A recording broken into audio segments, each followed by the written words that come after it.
This is the Fight Nerd. I'm here now with Ricardo Liborio, head coach at American Top Team in Florida, here in New York for the MMA World Expo. Ricardo, how are you today? I'm fine. How are you guys? Thank you for having me here. It's a great pleasure. I'll tell you this. I'm a big fan. Oh, we're a big fan of you. You've been having a good year already. It's not really ever been a bad year for American Top Team. You're having a good year right now. Let's talk a little about Hector Lombard and Bellator first off. Oh, yeah. Hector's a beast. Hector is the most intensive fighter that we have there. You know, train with this guy or find training partners for this guy is quite complicated. He's the MMA version of Mike Tyson. I got to tell you this. This guy is really a monster, man. It is not easy to train. It is almost like Mr. Jack, Dr. Jack and Mr. Hyde, man. It's exactly the same. That guy is the sweetest guy outside the mat. He put it on the gloves. It is a beast. I'm telling you, a beast. You know, this guy's gonna take wings, man. He's gonna fly high. You know, he's really good. Now we also, the Fight Nerd, are big fans of Japanese MMA. You also got Jorge Masvidal over there in Sengoku with his belt now. A lot of gold. Let's talk a little about Jorge and his new title. Jorge, man, is another very. This kid is. If he trains a little bit more, that's what we're trying to do it right now. And Jorge has got to put him inside of training and put a hard training camp for him, you know. And put this kid with a more condition and more. He's been training a lot of wrestling. He can beat anyone in 155 pounds, you know. He's a 155er, he's not 170 pounder. You know, I think he put in the right training camp for him, attach this guy, put him in a hotel room, and man, that's what you're going to be doing. You're just going to train and go back home. Man, he can beat anybody, you know. He's a very talented guy. It's a very natural guy, you know. Now, Bellator, there's been a lot of rumors about what's happening for the next season. Have you guys heard anything about a TV deal or what's going to happen moving forward with Bellator Season 4? No, we don't. You know, we've been hearing a lot of rumors about, you know, the future of Bellator. You know, we heard some possible merge with Strikeforce or Bellator. But I've been hearing this for a long time. Okay, this is going to be the last season for Bellator. They're coming back, you know. We have a lot of guys over there, and if for something like this happened, you know, our guys will be placing in other places, you know, in other events. You know, Hector is a good example of that. If Hector has a chance to fight UFC, I really believe he's going to be making big waves on it. You know, that's a big chance. Let's see what happens. I hope it's not. And I really hope that, you know, as many more events like this at this size, and to give it opportunities and jobs, you know, it's always create more awareness, and not just for the sport, but it create more support for those guys who got to feed their families. So I hope that this is not true. I hope that those guys keep going and they keep doing the job, and that's what the most important is, you know. I want to ask you about a fight that was supposed to happen a little while back but never did.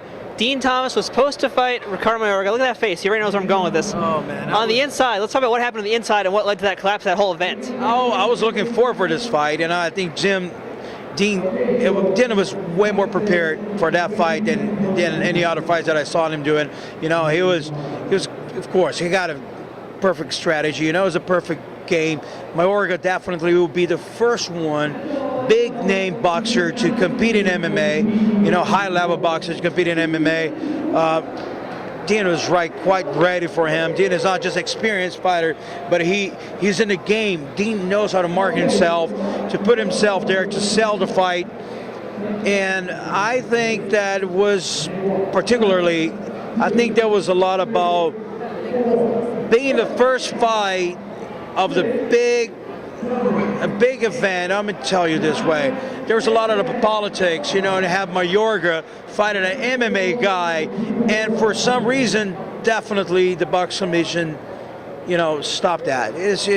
There's a lot of, you know, interrogation marks as to why it happened. You know, even the promoters of the event can't find out exactly what happened, but you know, it is what it is. You know, let's wait to see what it's. For Dean, I was looking forward to that fight, really, pretty much. You know, everybody. Now, do you have any thoughts on the current UFC-WEC merger that just got announced? I think it was awesome for us, especially. You know, they got mics like Mike Brown, Brad Pickett, Ken Stone, who just signed up here right now. A lot of 155ers, and they're having a big chance to make a splash in the waves there. And I hope that, you know, they adopt 125 pounds or so. We have Alex Villa. He posts right there, one of the best 125 pounders in the world. So there is just it will be wonderful American top team. You know, we have a big guys in a little weight, you know, smaller weights that we're gonna make a big splash on. Believe myself, you know, Mike Brown still have a run to go. You know, he still have age enough to make it a last run, and you know, to try for the title. And it just for merging to UFC was really good. You know, even other guys, people don't know about that, but you know, Cole Miller's a 145er. Cole is not a 155er at all. You know, Cole loses 8 pounds to fight a 155. You know, it's just something like that.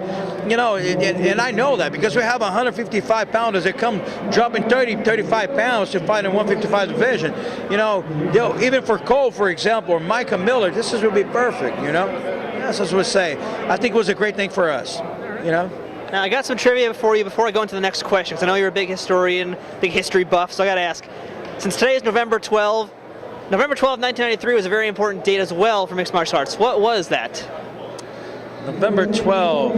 Oh my gosh, I don't think I'm that geek enough to tell you that. I don't know. I don't remember. I think you should. That's UFC 1. UFC 1, in fact, yeah. So I got to ask you then, what's your earliest memory of the UFC or just MMA in general? Royce Gracie. That's the easy one. Remember Royce Gracie? We were there. We knew about who Royce was. You know, we're in Brazil. Royce used to compete in the same tournaments that we were into it. And when everything started, and the clash of styles that with the first UFC one, we used to see this a lot in Brazil at the time. So we were particularly very believers that what was the kind of, you know, what Royce was capable to do it. But he was the guy who really put up into there. He showed the heart, he showed the stones and a desire, and he got the chance. The right guy, the right moment, you know, that's it. You know, Royce Gracie, UFC 1, what I can say. Now, we know about a lot of your big fighters, a lot of your top guys. Who are some of the up-and-comers that we don't know about quite yet? Oh, we have some good upcoming guys. You know, we got this kid Ken Stone, is 9-1 right now. He's going to just sign up with WEC, 135 pounds. Danilo Villafort just beat Villasenor right now. Yuri Villafort, his brother, who is a 7-0 right now, is started stepping up. We take this kid a little bit because he's very young, 18 years old. We hold him a little bit to get more experience. He got already 7 or 8-0 at 8 professional fights. We have a kid from Romania who's came over here, man. I'm talking about this kid had a heart, unbelievable. He's going to make a 145 pounder. Who's going to make a lot of splash also in WEC. You know, his name is Gabriel, or UFC, definitely UFC. You're right. Sorry about that. But there's way more guys. There's a 205 or heavyweight that I put a lot of my. He's 3-0 as a professional, 9-0 as an amateur right now. His name is Kelly Anderson, Division I wrestler. You know, is a good grappler.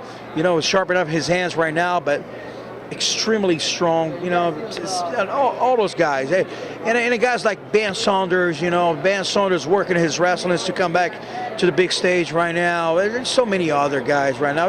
There's many guys. There's many fighters right now. You know, Tyrone Woodley is one of those guys. You know, who trained with us. Tyrone is there, and I think Tyrone's got a big chance to be a contender for the Strikeforce belt. I think he's going to be the champion. Actually, I think his style matches up with where everybody was there right now. You know. So there's a lot of good guys coming up, you know, and I hope that we'll be successful. And the most important thing is keep it in a family, you know, support each other, you know, but winning or losing, that's the philosophy of American Top Team. You know, winners are very important, but, you know, keep your family together is even more important because, you know, you're going to win some, you're going to lose some, you're going to try to win everything, but you know, we know that it's going to be impossible. So this way, you know, man, just keep it supporting each other, keep it ATT as a family. That's what it is. Always winner, Ricardo Liborio, American Top Team. Thanks so much. I thank you very much. You know, it's a pleasure to be here. Believe me. All right.